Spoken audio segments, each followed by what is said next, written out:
KPBS On Demand is supported by Splatero, helping homeowners pay off debt or for home improvements by offering streamlined access to your home's equity with no additional monthly payments or new debt. Splatero provides a lump sum payment in exchange for a share of your home's future value. Learn more at splatero.com. Good morning, I'm Annika Colbert. It's Monday, February 8th. Churches across the state can reopen for indoor worship. We'll have that next, but first, let's do the headlines.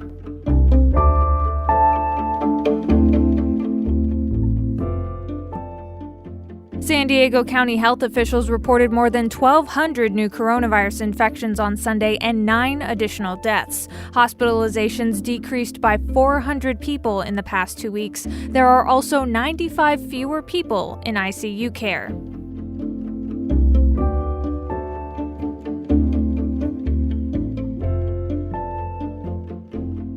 A recall effort against Governor Gavin Newsom is nearing approval. Recall organizers say they've collected nearly 1.5 million signatures required to put the proposal on a ballot. Newsom won in a landslide in 2018, but polls show Newsom is losing ground among independents, Latinos, and even some Democrats.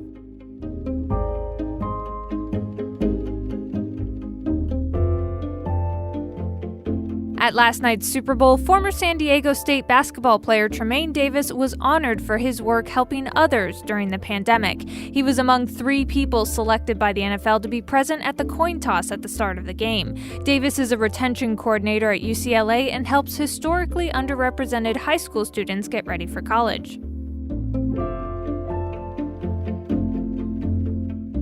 From KPBS, you're listening to San Diego News Now. Stay with me for more of the local news you need.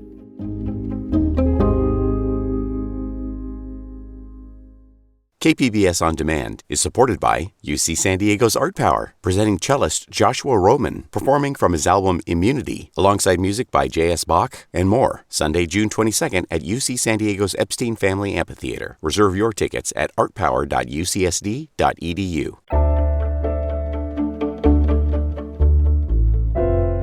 Indoor worship will once again be allowed in California. The change is thanks to a Supreme Court ruling late on Friday. KPBS's John Carroll has more. Indoor worship will once again be allowed in California. Late Friday night, the Supreme Court issued an injunction stopping the state's ban on indoor worship.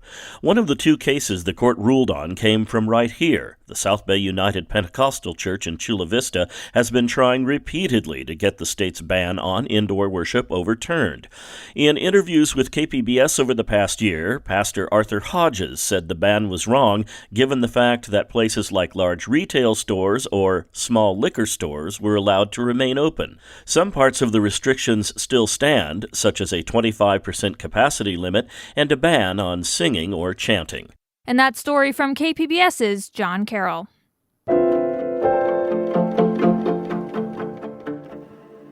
Several school districts reopened for some in-person learning last week. Poway Unified started having its elementary school students on campus for half-day sessions. KPBS's Joe Hong reports. Naomi Lukushevsky teaches transitional kindergarten and kindergarten at Pomerado Elementary in Poway. She's back on campus teaching morning and afternoon sessions. Lukushevsky says so far she's seen a huge improvement in her students. I've noticed here they're much more engaged. I'm getting much more response. They're talking to me. They're talking to each other. With case numbers in San Diego County slowly declining and with safety procedures in place, district officials say they hope to be able to keep elementary campuses open, but they won't be able to reopen middle and high schools until the county enters the red tier for COVID-19 case rates. And that was KPBS education reporter Joe Hong. Some of San Diego County's vaccines are going to Mexican citizens. KPBS reporter Max Rivlin-Nadler tells us why county officials are taking a regional approach to vaccination. San Diego County is the workplace for people from both sides of the border. So when it comes to vaccinations, the county isn't worrying about citizenship. Nancy Maldonado is with the Chicano Federation. She believes that, like housing, vaccines are a shared resource for the region. We have to tell the whole story and the whole relationship versus just focusing on, oh gosh, Mexicans or Mexican citizens or, residents are coming over to get the vaccine. The truth is that this is a binational like mega region, and it's one of the busiest land ports in the country, and it's a complicated relationship, and we depend on each other. Maldonado points out that Tijuana has long been a place where Americans have come to receive health care, and that restricting the vaccine to only U.S. citizens would pose a risk to everyone in the region. That story from KPBS's Max Rivlin-Nadler.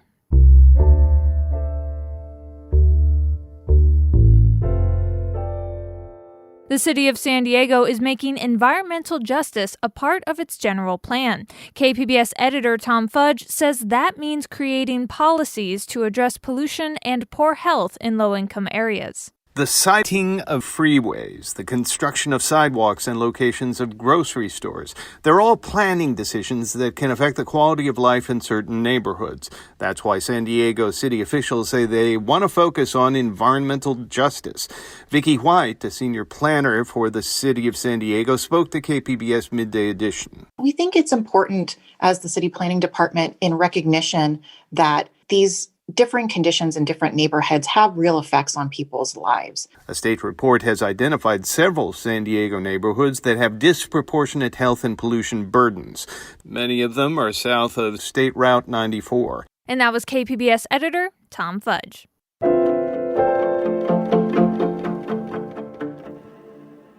Even though California is among the most progressive states for electric vehicle adoption, a new report suggests there's a major reason why drivers aren't buying them. Cap Radio's Ezra David Romero reports. Californians have range anxiety about going electric. There aren't enough charging stations, and people don't want to be left in a lurch while driving. That's a problem for meeting the state's goal of 5 million zero-emission vehicles on roads by 2030.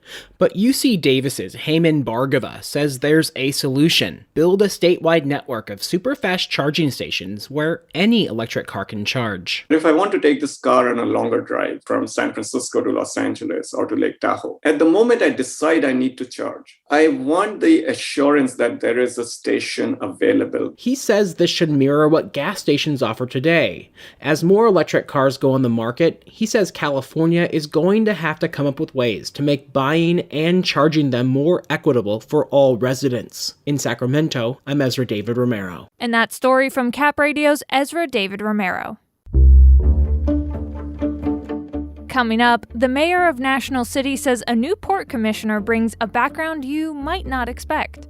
Those natural resources of our waterfront, we deserve, we've earned, and it's within our jurisdiction to have access to. The port's first Latina commissioner, that's next, just after this break.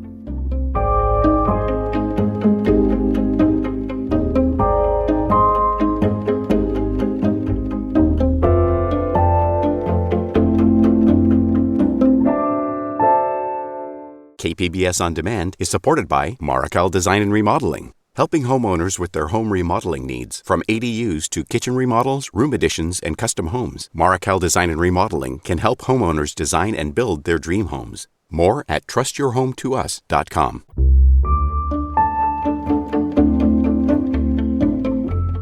The Port of San Diego's Board of Commissioners is welcoming its first Latina. KPBS environment reporter Eric Anderson reports. Jason Monroe and Jose Mendoza are at the Pepper Park boat launch in National City. And I still got to disconnect the bow line if you can do that. Okay. They're on their way to collect a skiff with a dead engine at the 32nd Street Navy base. Pepper Park is the only place in National City where the public has access to San Diego Bay. Helping preserve that access is a priority for the first Latina to hold a seat on the Port Commission Board, Sandy Naranjo. I want to make sure I continue that legacy that former Commissioner Valderrama left, but also to expand that the port is inclusive of everyone. Naranjo is filling the shoes of Duque Valderrama, the longtime former port commissioner who spent years supporting Bayside businesses while working to improve National City's slice of the bay. When everyone thinks of San Diego, they think of our waterfront. And I want to embrace that, but I also want to embrace community members that live here to enjoy that as well. I want it to be inviting to folks that live in not just in our communities in National City, Barrio Logan, but also San Isidro, Southeast San Diego, where they feel like they can come here and they have access. Naranjo brings a fresh set of eyes to the board. She's fought for clean air in communities near the bay It's a battle rooted in her childhood when she had her first severe asthma attack. She links that condition to diesel truck traffic that rumbled through her neighborhood. Unfortunately, my story's not unique. This is what's happening in our communities where we see brown and black children being diagnosed with severe asthma at high rates because they're exposed to toxic air pollution because they live next to a polluting industry. The asthma rate for children in Barrio Logan is 7 times higher than it is for kids growing up in La Jolla. Naranjo has worked for the Environmental Health Coalition and Mothers Out Front, and she hopes to bring that community perspective to the port. Someone like myself with my background in environmental justice and labor advocacy has not been traditionally welcome, but I believe it's going to serve as a positive force. National City Mayor Alejandra Sotelo Solis praises Naranjo's willingness to fight for the community, and the mayor says that makes the new port commissioner the right person to push for issues important for National City. I think she's very nimble. She has the understanding of, the government aspect as well as that personable aspect that the decisions that are made affect real people. Sotelo Solis says Naranjo has a seat at the table, and she'll be able to fight to keep National City from being overrun by smelly industries. She's convinced that Naranjo is the right person to advocate for National City's clean air and clean water.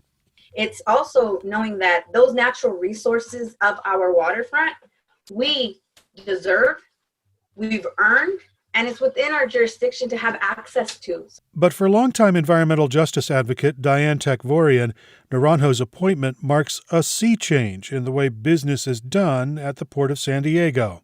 Environmental Health Coalition has been advocating with the port for close to 30 years now, and this is completely different. Tekvorian says port officials were surprised years ago when residents first began speaking out about air pollution in portside neighborhoods. Now, advocates are not just crowding a public meeting space demanding to be heard. They have a seat at the table, boosting chances that clean air and water will be a priority for the port.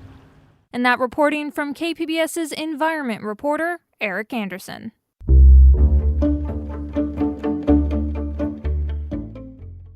And that's it for the podcast today. Be sure to catch KPBS Midday Edition at noon on KPBS Radio, or check out the Midday Edition podcast. You can also watch KPBS Evening Edition at 5 o'clock on KPBS Television. And as always, you can find more San Diego news online at kpbs.org. I'm Annika Colbert. Thanks for listening, and have a great day.